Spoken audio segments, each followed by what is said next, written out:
পুরাতনই হোক বা নতুন রান্না, চিংড়ি রান্নার ক্ষেত্রে সবসময় একটি আলাদা মাত্রা যোগ করে। কখনো অলক্ষ্যে থেকে, কখনো বা প্রকটভাবে রান্নার স্বাদ বাড়িয়ে যাওয়াই চিংড়ির প্রধান কাজ। লাউ চিংড়ির কথাই ধরুন, কি চিংড়ি ভাপা, দুটো দু ধরনের রান্না, কিন্তু চিংড়ি থাকার দরুন রান্নার যা স্বাদ তা বহু গুণে বৃদ্ধি পায়। একই কথা প্রযোজ্য বাটি চচ্চড়ির ক্ষেত্রে। চিংড়ি দিয়ে বাটি চচ্চড়ি রান্না করে খেয়ে দেখুন, পুরাতনই হেঁসেলের এই অমৃত আপনার পাতেও পড়ুক। দেখতে থাকুন ভিডিও।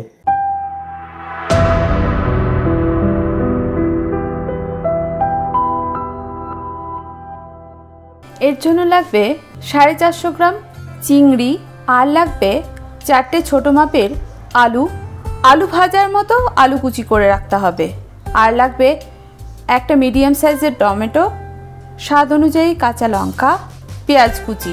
মশলার জন্য লাগবে 1.5 টেবিল চামচ 2 ধরনের সর্ষে আর 1.5 টেবিল চামচ পোস্ত। প্রথমে পোস্তটাকে জল ছাড়া গ্রাইন্ড করে নিতে হবে।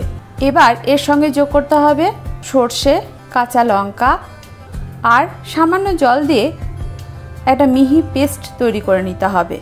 যদি হাতে সময় থাকে তাহলে সর্ষে আর পোস্ত ভিজিয়ে রেখে একসাথে বেটে নিতে পারেন। সর্ষে বাটার সময় লঙ্কা আর সামান্য নুন একসঙ্গে বাটলে সর্ষে তেতো হবে না। এখন বাটা মশলা রেডি।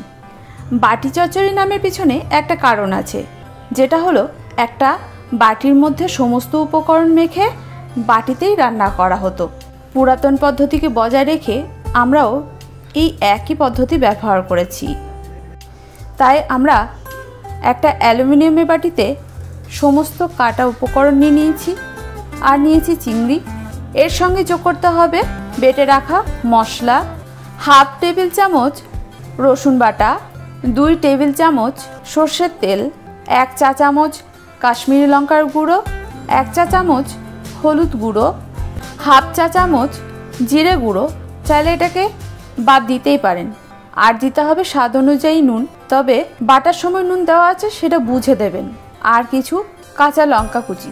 এখন এটাকে ভালোভাবে মেখে নিতে হবে। আমি প্রথমে চামচের সাহায্যে মাখার চেষ্টা করেছিলাম, কিন্তু পরে দেখলাম এটা হাতের সাহায্যে না মাখলে ভালোভাবে মাখা যাচ্ছে না। তাই হাত ভালো করে ধুয়ে এটাকে সুন্দর করে মেখে নিয়েছি। মাখা যত সুন্দর হবে চচ্চড়িটা খেতে ততটা টেস্টি হবে। এখন একেবারে ধিমে আঁচে বাটিটাকে কভার করে রান্নাটা হতে দিতে হবে প্রায় 15-20 মিনিট। এক্ষেত্রে জল দেওয়ার কোনো প্রয়োজন নেই, তবে মাঝে একবার নাড়াচাড়া করে নিতে হবে, আবার ঢাকা দিয়ে রেখে দিতে হবে বেশ কিছুক্ষণ। এখন রান্না পুরোপুরি রেডি। পরিবেশন করার সময় সামান্য ধনেপাতা আর কাঁচা সর্ষের তেল দিলে আরো সুস্বাদু লাগবে। চাইলে আজকেই তৈরি করে ফেলুন। তৈরি করার পরে কেমন হয়েছিল সেটা কিন্তু কমেন্ট করে জানাতে ভুলবেন না। আমিও তো থাকি আপনাদের কমেন্টের অপেক্ষায়। আর আমার রান্না বা রেসিপি কে কোথা থেকে দেখছেন সেটাও কমেন্ট করবেন, সঙ্গে আপনাদের নামটাও শেয়ার করবেন।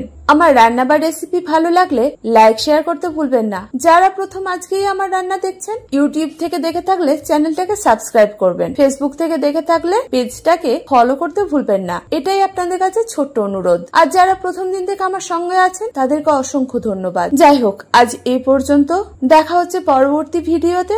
আপনারা ভালো থাকুন, সুস্থ থাকুন। ধন্যবাদ।